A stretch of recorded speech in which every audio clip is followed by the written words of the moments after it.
Hello, future millionaires. This is Aztec, and this is the CSE. Thank you for being here. It's always a pleasure to share my thoughts with you guys. Thank you. You guys are awesome. Recently, I did hit over 1,000 subscribers. I'm very excited. I have new channel art here. Tell me what you think. I wanted to do something a little less edgy, still crazy, just like me. So tell me what you think. Today, we're going to go ahead and go over Krypto.com. This is a project I've talked about in the past.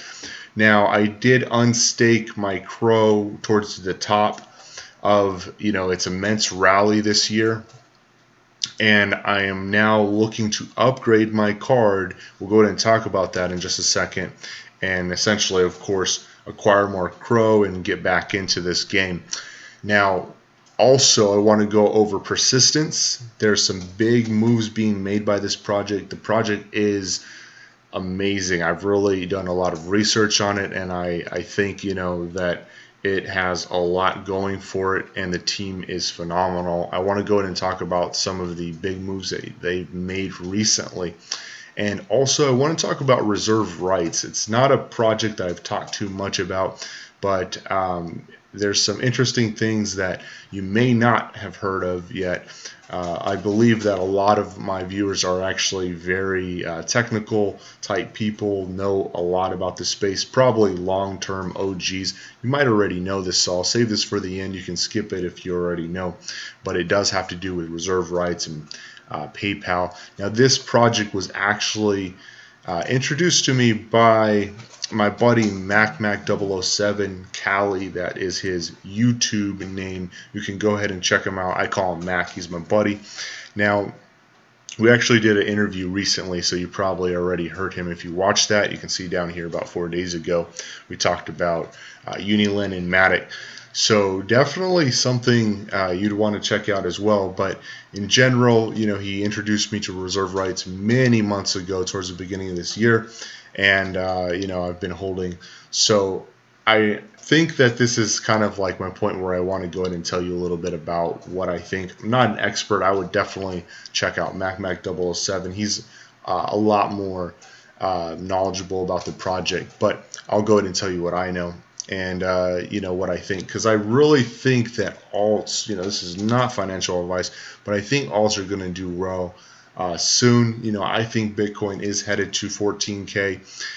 Basically, there's probably going to be some kind of crazy kind of action towards elections. That a lot of people are speculating, but in general, I still think we're headed to 14K before we get a pullback for Bitcoin, and I think that will actually enable alts to rally at that point. I don't think we're going to get a huge crash or anything, because you've recently had PayPal come out and explain that they're going to go ahead and start some type of initiative for crypto, and I'll go ahead and talk about that in a little bit. I'm talking about reserve rights, but I really kind of thought about this, and I see all these huge institutional players kind of buying up millions of dollars worth of Bitcoin, and they're coming out little by little, one after the other.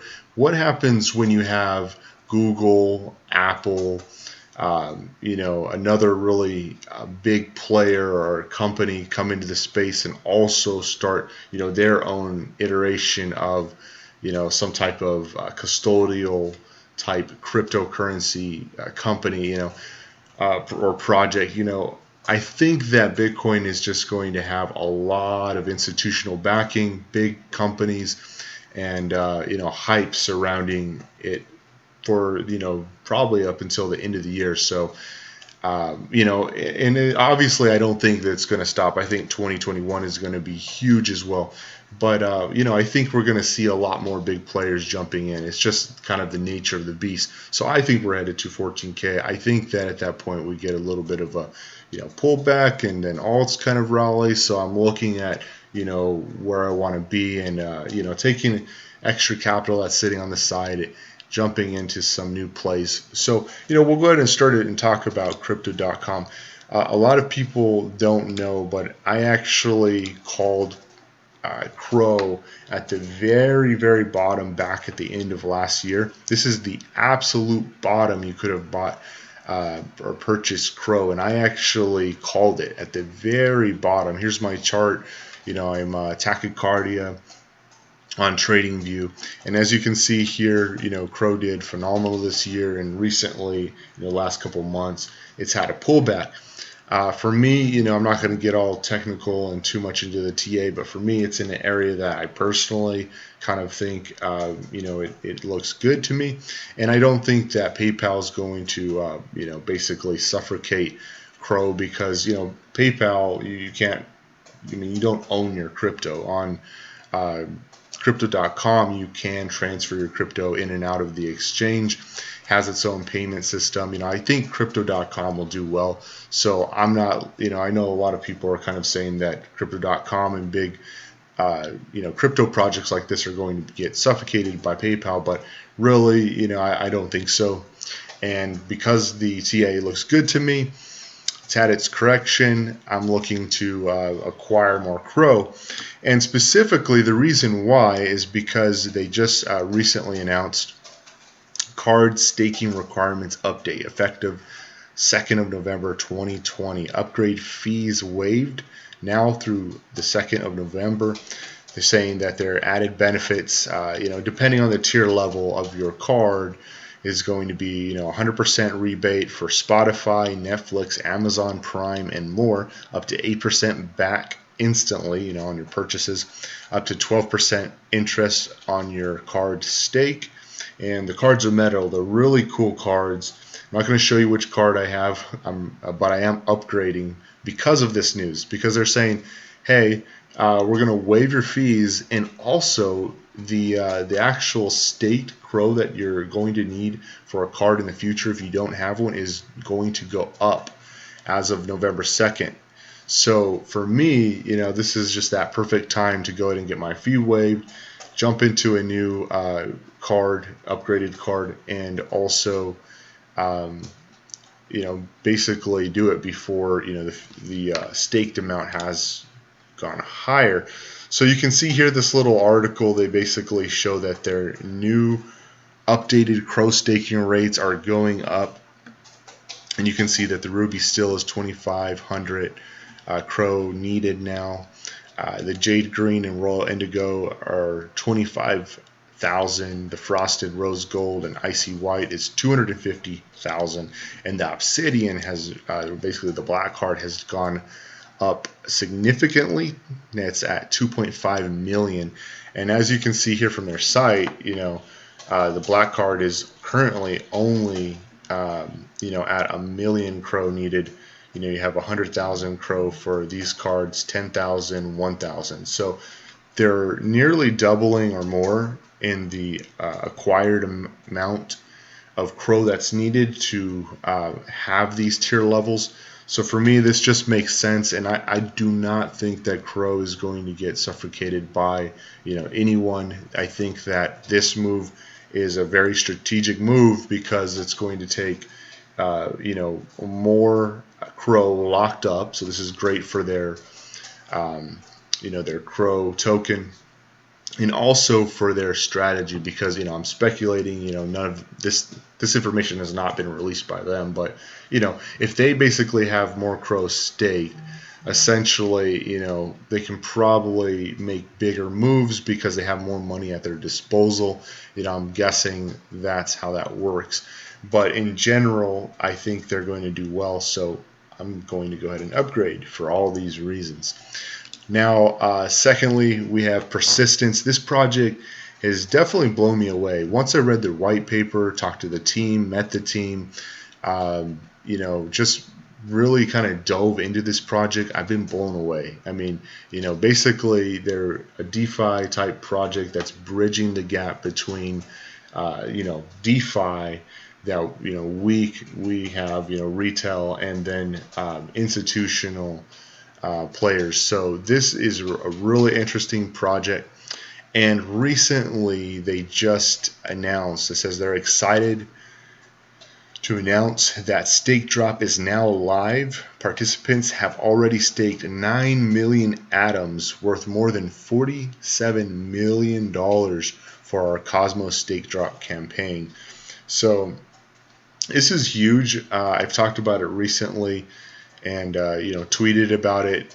They have a campaign going where they're going to take a percentage of their circulate or their total supply of XPRT, their token, and they're going to basically drop it for different types of categories, or different types of projects within the crypto space. Matic is going to be one of the stake drop campaigns that's going to come at some point. It looks like we have the Cosmos ecosystem and stakers staking their atom as the very first one, and it's obviously very successful, as you can see here, because they already have so much stake towards this. And obviously they're going to take some of this XPRT and drop it to these guys. So big ups to Persistence making big moves. And my buddy Jacoby actually posted a video to help everyone. If you're already staking atoms or you want to be a part of the Cosmos stake drop, the very first iteration of the stake drop campaign, there's going to be different projects here, like Atom, Luna, Kava, Iris, Dot, Matic, XTZ, that's Tezos. All these projects are going to be able to participate at some point. Right now, it's Cosmos and Atom stakers. So, this video here explains what you need to do, a little bit about Persistence. I'll go ahead and link it down below. It's a great video. It's awesome. It kind of just smoothly explains everything for you. So, congratulations to the Persistence team. They've really gone out strong, and there's a lot more to come. Definitely a lot more. So recently we had PayPal. Obviously everyone's already heard about this, but here's my little spin on this. Basically, on the 21st, they said, today we're announcing the launch of a new service that will enable customers to buy, hold, and sell cryptocurrency directly from their PayPal account. So it looks like you have Bitcoin, Bitcoin Cash, Ethereum, and Litecoin that are going to be on the app initially. Again, like I was saying earlier, you're not going to be able to transfer that crypto out of the app. You can probably sell it for cash or dollars and move that money to your bank account. But I don't see that you're going to be able to transfer the tokens or the coins from the actual app to, let's say, Krypto.com. They're not going to have that function on PayPal's app. But it's a really, really big deal. Now, in regards to reserve rights, reserve is a pool of reserve is a pool of stable coins designed to reduce risk through diversification, and decentralized government account is independent of the founding team RSR. So they have like this stable coin that they're creating, and then they have like a speculative asset, which is RSR. Now, what's interesting is that, I would say the Illuminati of crypto, these kind of like groups and all this are definitely speculating that this project is going to get listed on Coinbase. And you can see here that if you go to their site, this is the very bottom of their site. So this is the top here, reserve. You go all the way to the bottom of their front page and you go to their investors. And you can see here that, Coinbase invested. And then you have, if you click on it, turns blue. You see Peter Thiel. Says Peter is a co-founder of PayPal, Palantir Technologies. This is something also to look at. This is a company that is actually IPOing soon, I believe. This is a interesting project, but I digress. Essentially, though, he's a founders fund. He founded and funds the Thiel Foundation, which aims to further breakthrough technologies and improve humanity's long-term future. So basically, he's a futurist. He's a really powerful guy within the PayPal Mafia, and he's an investor in reserve, or RSR. So this is very interesting. Also, you have Jack Selby here. It says Jack was a member of the founding team at PayPal responsible for taking their operations international. He is managing director at Theo Capital and managing partner at High Frequency Entertainment. There's definitely some really big players here. You can just scroll through these guys. You have, some VC funds and really large, big name investors. Obviously, you have Arrington Capital here, Arrington XRP Capital. So, and also Finbushi Capital. These are really big names. So, interesting, really interesting. There is some definite ties here. Will PayPal actually launch RSR at some point? That would be huge, because essentially it would be the most cost-effective, affordable token to acquire on PayPal, at least at this point. But tell me what you think down below. Do you think they'll list? Do you think Coinbase will list RSR? Just one of my long-term holds. Not something I talk about too often, but you could see it in my past channel art by looking at my videos from the past, where I have my most bullish coins always in my channel art. Of course, I recently changed my channel art, and it still is in my channel art. But also, a really big, we have EasyFi Network. I've talked about them recently. I'm super bullish on anything that's sitting on top of Matic's second layer. EasyFi, QuickSwap, big news coming out of these projects. I know QuickSwap recently updated their pools, and their Quick token has definitely seen some love. So congrats to QuickSwap and the developers there. But here I want to talk about EasyFi, because these guys are also on Matic's mainnet, and their protocol has done some big things recently. But specifically, they actually got launched on Binance. So the token definitely skyrocketed. I do own EasyFi, or Easy tokens, because I was basically supplying liquidity early on. But the post from EasyFi here says, Team EasyFi Network would like to thank our patrons and community for the brilliant and humbling response to the listing of Easy on Binance. We grow stronger each day with your love and support. Looking forward to your continued support to our project. DeFi rocks.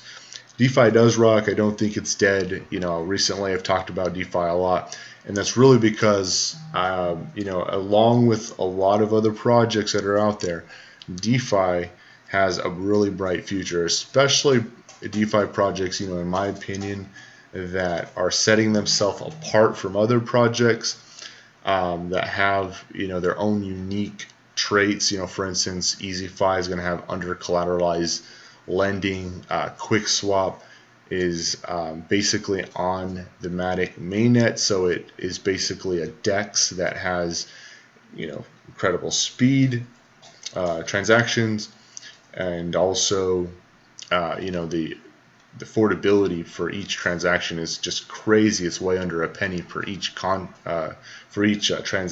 If you go on Uniswap on layer 1 Ethereum, you're going to pay, even now with lower fees, a couple dollars, to make a transaction happen. On something like QuickSwap, you're going to pay less than a penny. So as DeFi grows on layer 2 and the strategies grow, it's going to be very affordable for basically anyone that's not a whale. So I think layer 2 is going to have a really big impact on DeFi.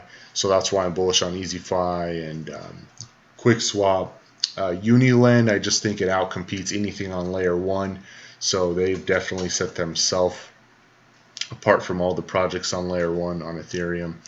And basically you have persistence, which is directly bridging the gap between DeFi and institutions. So this is just all different types of strategies and uniqueness. So I think all of these types of DeFi projects are going to do very well. But anyways, tell me what you think. Is DeFi dead? Do you still believe in it? I do. Tell me what you think about Krypto.com and persistence and even reserve rights. What do you think is going to happen with reserve rights? Is it going to go anywhere, or is it basically just going to continue unlisted? Anyways, never give up on the future of money. Take it easy, guys.